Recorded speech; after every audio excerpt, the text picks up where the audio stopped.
and take it off the own wish, that's all yours. Okay, next turn. Is it on if I do this?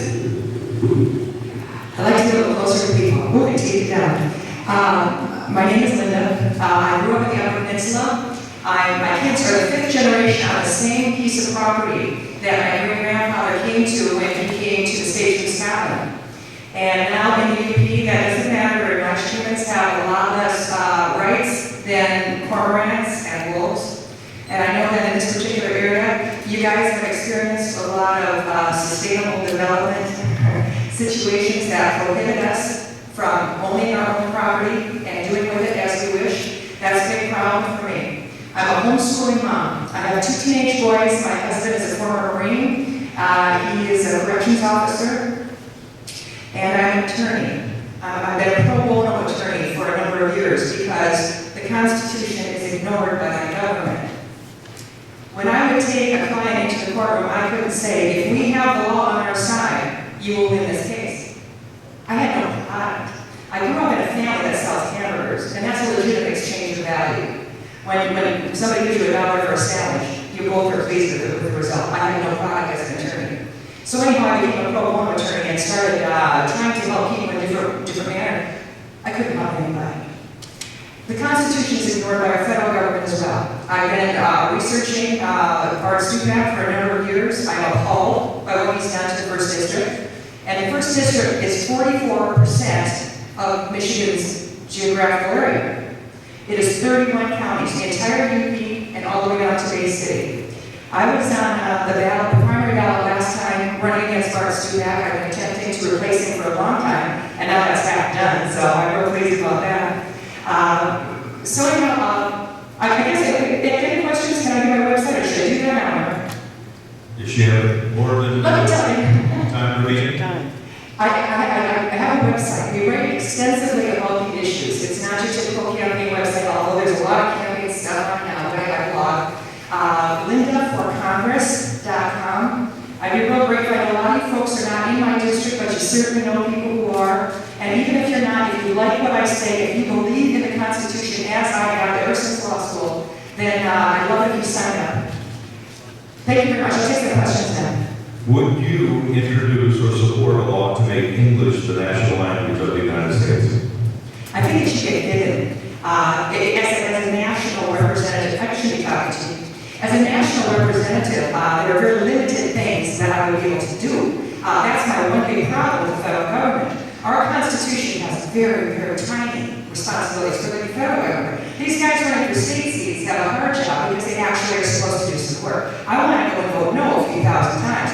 As far as making English the national language, I think it should be so, but it should be so just as a matter of fact. We have been required by too much regulation to have Spanish and other things introduced. It's backwards. What would you do to secure our borders or to stop giving a free ride to illegal immigrants? A free ride Americans should not get a free ride. It is absolutely wrong to take money from us and give it to other individuals based on someone else's determination. That's unconstitutional. So it should just be a given that the welfare state is destroyed for everyone. Generally destroyed because there are people depending on it, and destroyed over time. But Bastian said, it is wrong to take property from one person and give it to another who's that way in kindergarten, and it still is.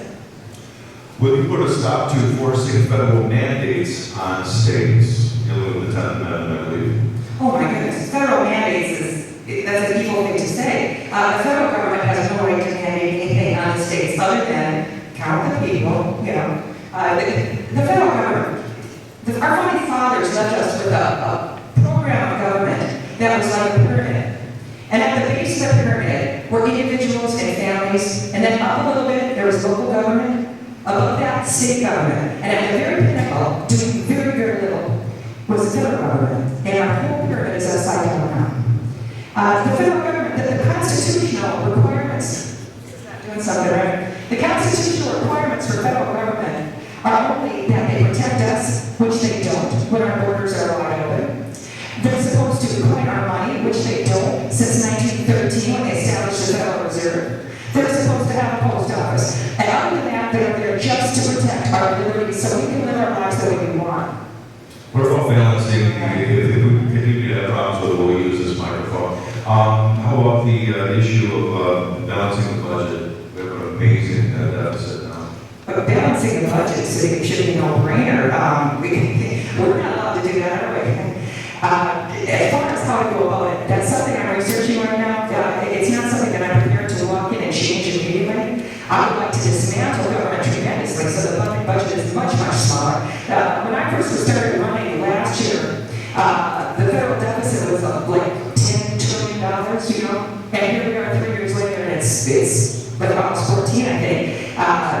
That cannot stand, obviously. Your position on Second Amendment rights, where do you think they start or end? They aren't supposed to end. I wrote a piece on my website called "To My Government, Look Up Infringement."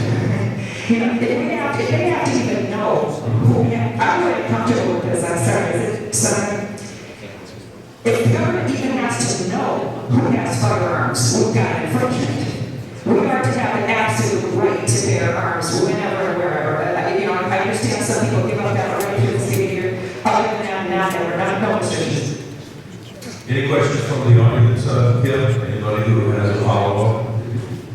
Now we'll proceed.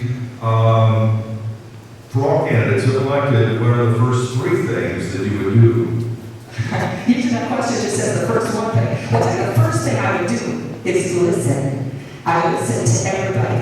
I would listen to the janitor. I would listen to everybody because they tell us that freshman congressmen are going to go out in Washington. That's why we're not allowed to have term limits and things like that. That's not how it should be. The Constitution says that Congress must convene once a year, whether you like it or not. You know, those guys were supposed to go back and plow their own fields and then come back next year. They were not supposed to make a living off of our backs and telling us what to do. And what do you think is the primary threat to liberty in the United States? Federal government, absolutely. Any other questions from audience members? Yes, sir? I'm not sure I understood your first answer. My very first one? I don't remember. English is the official language. Okay, the question was, would I vote for legislation or would I, no, it wasn't a vote, That was the first question. yeah. But you said, would I begin legislation? I can't remember the word right now. Will you Would I sponsor it? Will you introduce or support the law? That was the word. English, the national language.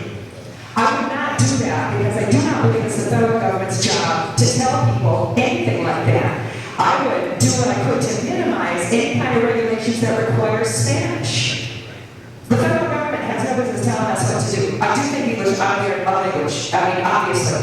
But as far as introducing another bill, government is way too big, and government is made of laws. You know, the more laws we have, the more government we have, and the more opportunity for them to steal our liberty. So I would not introduce legislation. That's it. Anybody else? Well, this question, go ahead, sir. Right up front, keep it away. Gentlemen, you're representing the Marine Corps. Oh, I'm sorry. Yeah, aren't there supposed to checks and balances Say to again? help control our government the way they function? Right. Okay, they don't seem to be working, and it seems to have turned into a team sport. You can watch ESPN and get the same report if you get on NBC News or whatever. Oh, the Democrats want this, the Republicans want that. It has nothing to do with what's right or wrong. Everybody's stuck in directional thinking. Well, you know, our two-party system is basically a false dichotomy. It really is. We all know that. I've been voting for Republicans for years. And if you go to Washington, they do exactly the same things the Democrats do. They just do it slower or with different issues, you know. Absolutely.